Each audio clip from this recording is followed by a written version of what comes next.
아멘. 예. 오늘 본문은 유다 지파에게 풍성하게 분배된 기업, 그 땅들을 구체적으로 기록하고 있습니다. 남부 광야에서부터 산지와 평지와 그리고 해변까지 굉장히 넓은 지경이에요. 우리가 방금 읽었지만 20절부터 거의 60절까지 한 40절 가까운 분량에 열거될 정도로 그 목록들이 전부 성읍들의 이름이니까 얼마나 그 광활한 지역을 유다 지파가 차지한 겁니까? 우리가 집을 샀다, 땅을 샀다 할 때 500평, 1000평 그러잖아요. 근데 그 정도가 아니라 이건 지금 성읍들의 목록이 이렇게 많으니까 얼마나 넓은 땅을 차지한 겁니까? 그런데 마지막 63절에서 긴장이 나타나요. 예루살렘 주민 여부수 족속을 유다 자손이 쫓아내지 못하였으므로 여부수 족속이 오늘까지 유다 자손과 함께 예루살렘에 거주하니라. 다시 말해서 하나님께서 유다 지파에게 풍성한 기업을 허락하셨지만 유다는 완전한 순종에 이르지 못했다 하는 겁니다. 2%가 부족했다. 이것은 하나님의 은혜는 넉넉하지만 우리의 순종은 여전히 자라가야 한다 하는 이 중요한 신앙의 원리를 보여주고 있습니다. 핵심 메시지를 정리해보면 하나님은 자기 백성에게 풍성한 기업을 주시는 분이시다 하는 것이고요. 그러나 그 은혜는 순종으로 누릴 때 실제 삶이 된다 하는 것입니다. 순종이 멈추면 기업은 남아있지만 누림은 제한되더라 하는 것입니다. 신앙이란 이미 주신 은혜와 아직 채워가야 할 순종 사이에서 성장하는 것이다 하는 원리를 우리에게 보여주고 있습니다. 자, 하나님께서 우리에게 이미 많은 은혜를 주시지 않았습니까? 구원의 은혜를 주셨고 말씀의 은혜를 주셨고 또 이 교회, 이 신앙 공동체 은혜를 주셨고 가정과 직장과 일터의 은혜를 이미 우리에게 주셨습니다.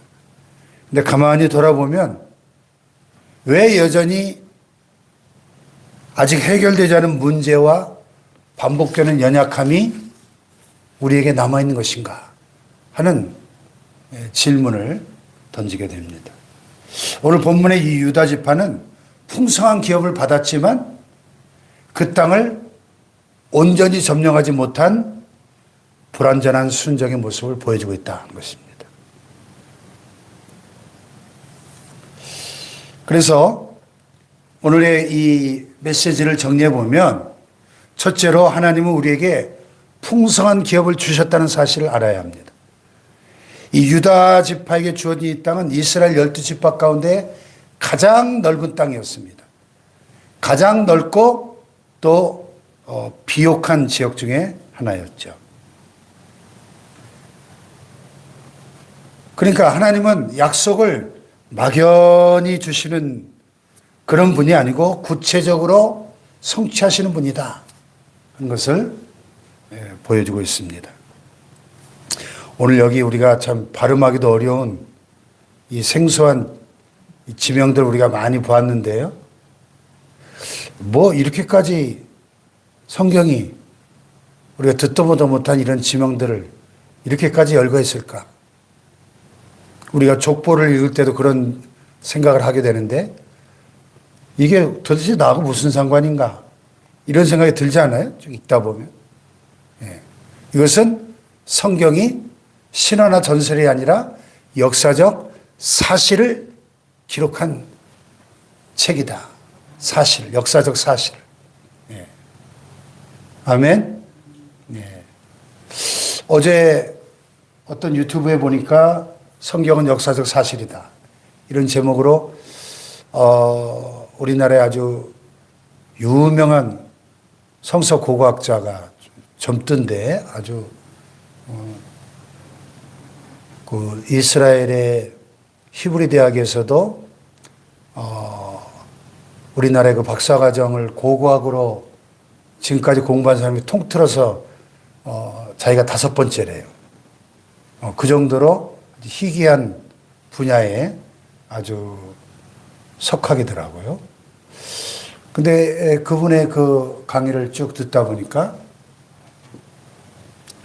그동안 많은 그 역사학자들이 성경을 이건 신화나 전설이다, 이게 역사적 사실을 기록한 게 아니고 성경은 신화나 전설이다. 뭐 예를 들면 다윗 왕도 실제 인물이 아니라 신화 속의 인물이다, 가상에 만들어낸 인물이다. 왜냐하면 다윗에 대한 그 어떤 고고학적 그런 발굴이 전혀 없었다는 게, 하나도 다윗의 실존을 증명할 만한 어떤 뭐 지금으로부터 3,000년 전 인물이니까 뭐가 남아있지는 않았다는 거예요. 근데 이제 성지순례를 가보면은, 이스라엘을 가보면 첫날 우리가 가는 지역이 텔단이라고 하는 이스라엘 최북단 지역인데, 그 텔단에서 고고학자들이 이렇게 발굴 작업을 하다가 이 석비를 하나 발견했는데, 석비, 이 돌에 왜 새긴 석비를 하나 발견했는데, 거기에 이스라엘의 왕 다비드, 히브리어로 다윗 왕이 이스라엘을 통치했다는 그 기록을 새긴 석비가 발견된 거예요. 석비가. 예. 그래서 그런 결정적인 그런 고고학적 발굴을 통해서 성경은 신화가 아니고 역사적 사실을 기록한 것이다 하는 것들이 지금 한 예를 들었는데요. 그런 것들이 아주 구체적으로 밝혀지고 있다는 거죠. 이런 지금 이 지명들도 지금으로부터 약 3,500년 전에 이 가나안 정복이 실제 일어났던 역사적 사건임을 우리에게 보여주고 있는 거죠. 하나님은 막연한 약속을 주시는 분이 아니라 구체적으로 그 약속을 성취하시는 분이시다 하는 겁니다. 할렐루야. 우리 또한 예수 그리스도 안에서 이미 얼마나 풍성한 영적 기업들을 받았나요?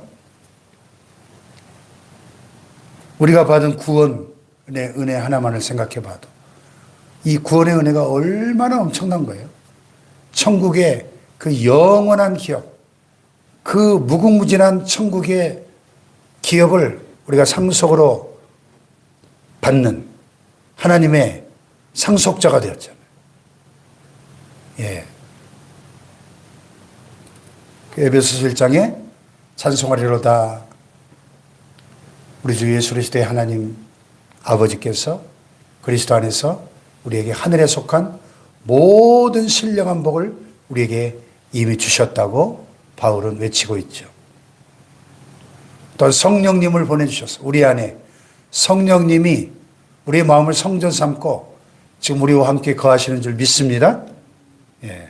또 이렇게 말씀을 주셔서 날마다 말씀의 인도하심 따라 살아갈 수 있게 하셨고, 이 사랑의 공동체, 교회 공동체를 주셨고, 우리에게 목사로서, 장로로서, 권사로서, 집사로서 사명을 주셔서 감당하게 하셨고, 그런데 우리는 하나님께서 이미 주신 이러한 은혜들을 어떻게 바라보고 있는가 하는 것입니다.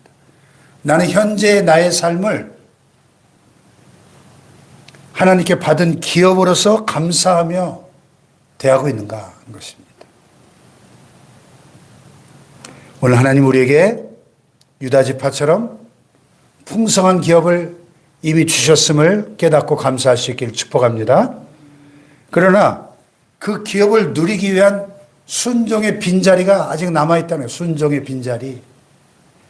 유다 지파는 강한 지파였는데도 오늘 여기 63절에 보면 예루살렘의 주민이었던 여부스 족속을 쫓아내지 못했다 그랬어요.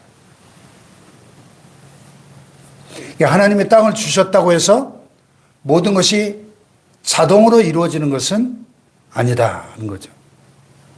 이 미완성의 순종은 장차 이스라엘 족속에게 역사 속에 큰 어려움을 초래하게 되죠.